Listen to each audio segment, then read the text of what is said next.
Hungarian Prime Minister Viktor Orban says he does not know if she should laugh or cry when his national conservative government is attacked by liberals from multicultural countries where statues are being toppled and there are gang wars in the streets.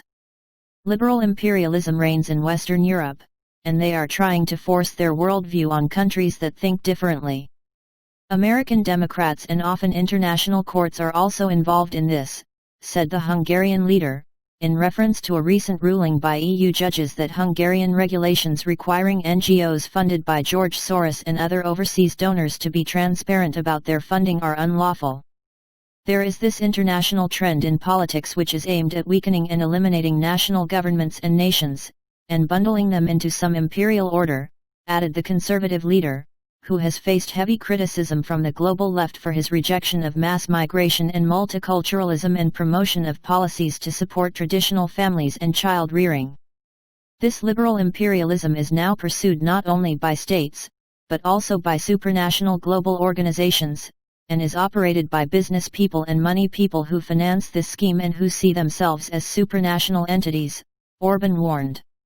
Recalling the 1980s, when Hungary was still under the communist yoke and he was a young pro-democracy activist, Orban told Kossuth Radio he could clearly remember that when someone uttered the word West back then, it only had positive connotations. When we heard the Soviet propaganda that blacks are beaten in America, we laughed it off, and the propaganda about young people in the West groveling in a Coca-Cola stupor. This was all that socialism could say about the West as criticism, he explained.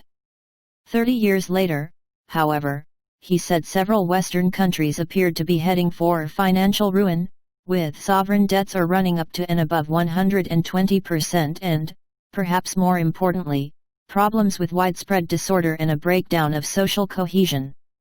A wave of violence is sweeping through these countries.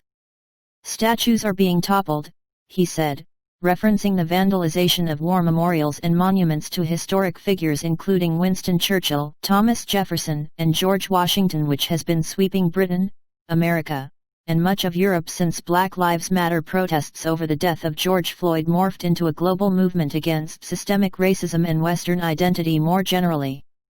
Moreover, Orban added, there are also gang wars being fought in the streets of the beautiful small towns of Western European countries between different ethnic groups, likely a reference to dramatic footage of Chechen and Algerian gangs battling it out on the streets of Dijon, France, which was much more widely reported in Central and Eastern Europe than in the West.